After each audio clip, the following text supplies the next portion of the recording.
दोस्तों, अमेरिका और ईरान के बीच जो तनातनी चल रही है ना, इसका कई फ्रंट पर अमेरिका को नुकसान उठाना पड़ रहा है।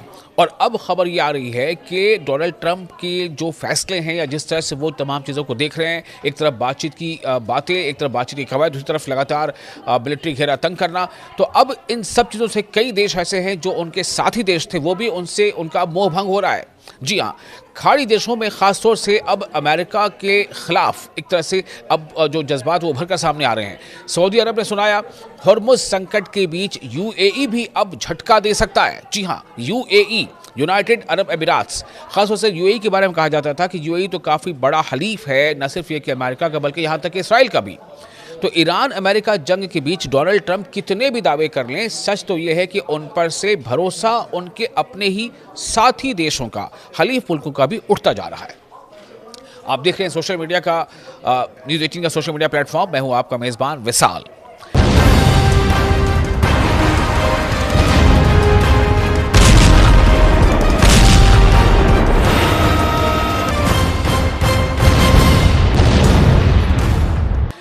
तो खलीज के दो अहम देशों ने, दो अहम मुल्कों ने एक के बाद एक डोनाल्ड ट्रंप की जो नीतियां हैं, जो कायदे कानून है, जो तौर तरीका है, उस पर अब शक जताना शुरू कर दिया है और अब वो उनसे किनारा करने के मूड में है। ये एक बहुत बड़ा झटका है स्ट्रैटेजिकली अमेरिका के लिए और ये बहुत बड़ी जीत से ताबीर की जा सकती है स्ट्रैटेजिकली ईरान के लिए, क्योंकि ईरान यही चाहता था कि जो खलीज के ममालिक में जहाँ कहीं भी अमेरिका के बेसिस हैं पूरे मिडिल ईस्ट में, वहाँ से अमेरिका रफा दफा हो जाए। ऐसे में ईरान जंग को लेकर डोनाल्ड ट्रंप बुरी तरह से फंसते हुए नजर आ रहे हैं, जिससे निकलने का रास्ता भी उन्हें मिल रहा है, ये कहना मुश्किल ही होगा। अमेरिका जब ईरान जंग में घुसा था तो उसने पहले तो इस जंग के खिंचने का अनुमान नहीं किया था, उसे अंदाजा नहीं था कि जंग इतनी लंबी खिंच जाएगी। शुरुआती दौर में उसे खलीज के तमाम मुल्कों का साथ भी मिला, शुरुआती दौर में, बिल्कुल शुरुआती दौर में। जब ईरान खलीज के यानी खाड़ी के दूसरे मुल्कों पर मिसाइलें दाग रहा था या ड्रोन से हमले कर रहा था, उस वक्त उन्होंने अमेरिका के मौजूद मिलिट्री बेसिस को बचाने की भी कोशिश की, जिसमें उनका नुकसान भी हुआ। अब जंग की शुरुआत हुए करीब 7 हफ्ते हो चुके हैं, लेकिन जब इसका कोई फैसला या कोई हतमी इसका नतीजा निकलता नजर नहीं आने लगा है, तो ऐसे में धीरे धीरे खलीज के जो तमाम मुल्क हैं या खाड़ी के जो तमाम देश हैं, उनका अमेरिका के तई जो एक जज्बाती लगाव था वो उसमें सर्द भरी आ रही है। डोनाल्ड ट्रंप की जो नीतियां हैं, उनकी जो कवानीन हैं, उससे इन्हें अब बड़ा नुकसान खुद अमेरिका को होने जा रहा है। फिलहाल हालात ये है कि अमेरिकी सदर को रोज़ाना कोई ना कोई झटका लग रहा है।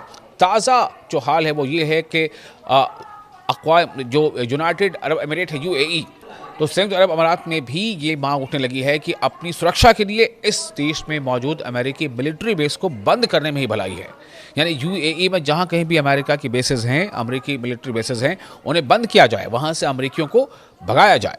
यहाँ के राजनीतिक का जो मुबस्सरीन है, सियासी मुबस्सरीन, उनका ये कहना है, उनमें से एक अहम नाम है अब्दुल खालिक अब्दुल्ला। उन्होंने रॉयटर्स से बातचीत में कहा है कि यूनाइटेड अरब अमीरात्स यानी मुत्तहिदा अरब अमारात अब अपनी हिफाजत के लिए अमेरिका की उसे ज़रूरत नहीं है, क्योंकि ईरानी हमलों के दौरान उसने ये साबित कर दिया है कि वो खुद अपनी हिफाजत करने में जो है वो सक्षम है, वो इस काबिल है कि वो हिफाजत कर सकता है।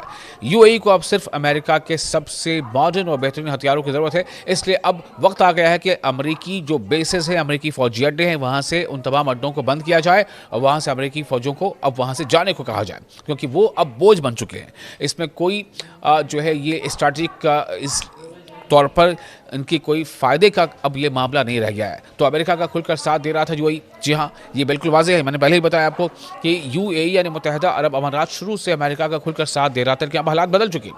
जंग के शुरुआती दौर में अमेरिका का साथ वैसे तो ज़्यादातर खलीजी ममालिक दे रहे थे, लेकिन खुलकर सामने आने वाले में यूएई सबसे आगे था, मुत्तहिदा अरब अमारात। लेकिन अब यही यूएई जो है अमेरिका को टाटा बाय बाय करने के मोड में है। चूँकि स्ट्रेट ऑफ हॉर्मुज़ को खोलने पर डोनाल्ड ट्रंप ने समर्थन मांगा, तो यूएई ने उस वक्त भी हुंकार भरी थी। जब इसराइल अमेरिका का साथ देगा, हालांकि पहले दौर की जो बातचीत नाकाम हो गई और डोनाल्ड ट्रंप के हमलों से ज़्यादा बयानों को देखकर अब यूएई भी अपना मन बदल रहा है।